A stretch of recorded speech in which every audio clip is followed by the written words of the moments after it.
तो ये क्वेश्चन करते हैं।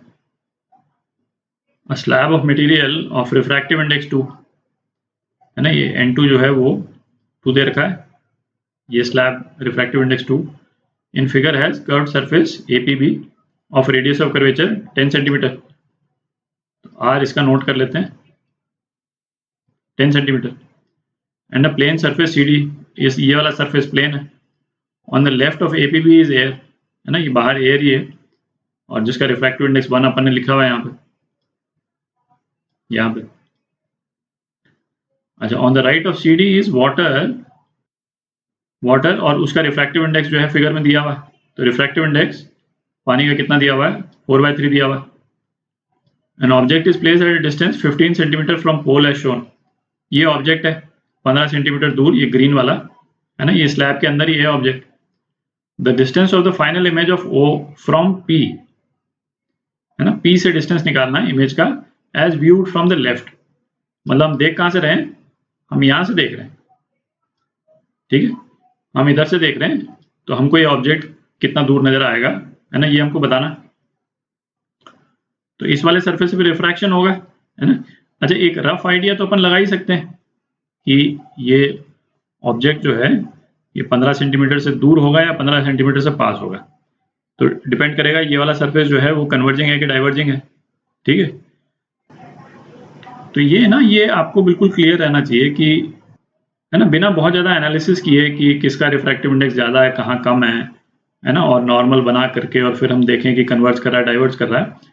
सरफेसेस जनरली डाइवर्ज कर रहे हैं कि कन्वर्ज कर रहे हैं, है ना, ये हमको देखते ही पता लगा आना चाहिए। तो आप चाहें तो आप किसी भी तरह से आप उसको सोच सकते हैं, है ना, किस तरह से, है ना, इमीडिएटली सरफेस देख करके।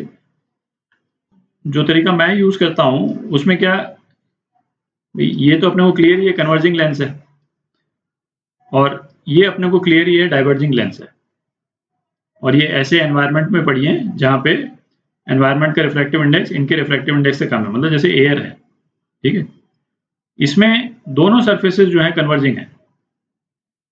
जो पहला सरफेस है ये वाला, ये भी कन्वर्जिंग है और ये भी कन्वर्जिंग है, ठीक है। और इस वाले में दोनों सरफेस डाइवर्जिंग है, ये वाला सरफेस भी डाइवर्जिंग है, ये वाला सरफेस भी डाइवर्जिंग है। आपको जितने कर्व सरफेस मिलेंगे वो इन्हीं चार में से कोई एक सरफेस होगा। तो बिना लेंस के यदि कोई भी रिफ्रैक्टिव सरफेस आपको मिले तो उसमें से, है ना, आप इमीडिएटली आइडेंटिफाई कर सकते हैं कि इसमें से कौन सा वाला है। तो जैसे ये वाला सरफेस है, इनमें से कौन सा वाला सरफेस होगा, इसमें क्या है कि एक हायर रिफ्रैक्टिव इंडेक्स वाले मीडियम से लोअर रिफ्रैक्टिव इंडेक्स वाले मीडियम में जा रहे हैं, मतलब लेंस के अंदर से बाहर जा रहे हैं, ये तो क्लियर ही है। अच्छा, लेंस के अंदर से बाहर जो है वो ऐसे वाले पोर्शन में जा रहे हैं जहां पे कनकेव सरफेस रे को फेस कर रहा। तो जैसे ये वाली साइड हो गई, आप देख रहे हैं ये वाली जो साइड है यहाँ पे कनकेव सरफेस फेस करेगा, यदि रे यहां से आएगी तो रे यदि यहां से आएगी, कनकेव सरफेस फेस कर रहा है और ये कन्वर्जिंग सरफेस है, ठीक है। तो ये सरफेस जो है कन्वर्जिंग हो गया, ठीक है। तो आप अपना कोई तरीका बना लें, पर किसी भी सरफेस को देख करके, है ना, अपने को क्लियर रहना चाहिए। तो जैसे मोमेंट अपने को मालूम चला कि कन्वर्जिंग है, तो अपन एक आइडिया तो ले ही सकते हैं। जैसे ये कन्वर्ज करेगी, यदि कोई रे है ऐसे है ना, ऐसे आ रही है, तो कन्वर्ज करके ये किस डायरेक्शन में हो जाएगी, बनाते हैं जरा उसको, है ना, रफली बनाते हैं। तो सपोज जो रे जो है वो इस टाइप से आ रही है यहाँ पे, ठीक है। तो कन्वर्ज करेगी तो ये इस तरफ हो जाएगी, दिख रहा है। और इसको हम एक्सटेंड कर दें पीछे की तरफ, तो ये इसके पीछे कहीं पे बनाई, ठीक है भाई। या तो कन्वर्ज करके इस तरफ आ गई तो रियल इमेज ही हो गई, ठीक है। बट हमको तो क्या दे रखा है कि आई जो है यहां से देख रही है, इसका मतलब रियल इमेज तो नहीं बनी होगी, वो तो अपन एग्जैक्ट तो अभी अपन निकाल लेंगे। तो वर्चुअल इमेज बनी होगी, तो वर्चुअल इमेज जो है इस वाली इमेज के पीछे बनेगी। अब कहाँ बनेगी वो अपन देखते हैं, ठीक है।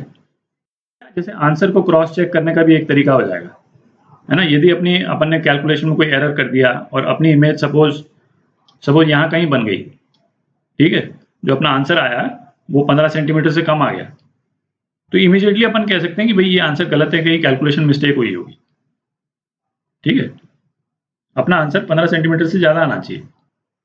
सिंगल रिफ्रैक्टिंग सरफेस से रिलेटेड जो रिलेशन है उसको लिखते हैं, है ना।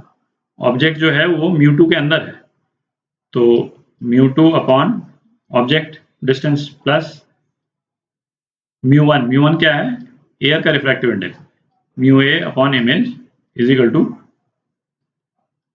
μa minus μ2 upon r।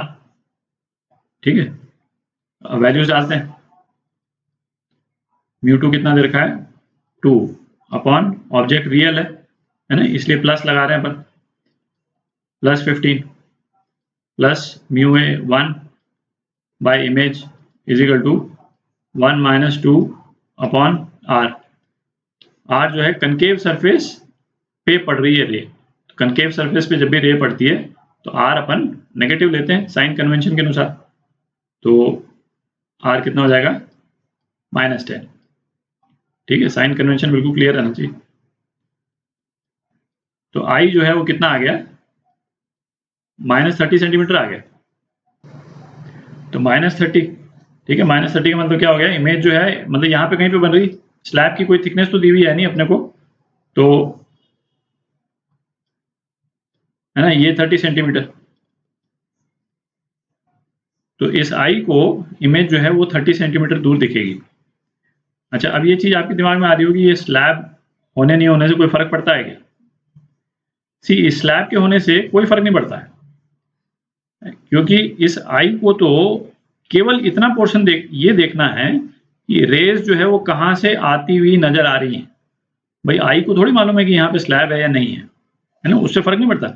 In fact slab की जगह पे, है ना, ये तो पानी का स्लैब डाल दिया, पानी के स्लैब की जगह पे यहाँ पे यदि हम पत्थर की दीवार भी रख देते, ठीक है, मतलब कुछ नहीं भी होता है ना, या पत्थर ही होता, तब भी इसको इमेज जो है वो 30 सेंटीमीटर दूर नजर आती, क्योंकि इसको तो रेज नजर, भाई इसको तो केवल यही चीज देखना है कि रेज जो है वो कितनी दूर से आती हुई नजर आ रही है, कहाँ से डाइवर्ज हो रही है, तो इस वाले पॉइंट से डाइवर्ज हो रही है, यहाँ पत्थर की दीवार हो चाहे कुछ भी हो, उससे फर्क नहीं पड़ेगा। ठीक है, तो ये आपका आंसर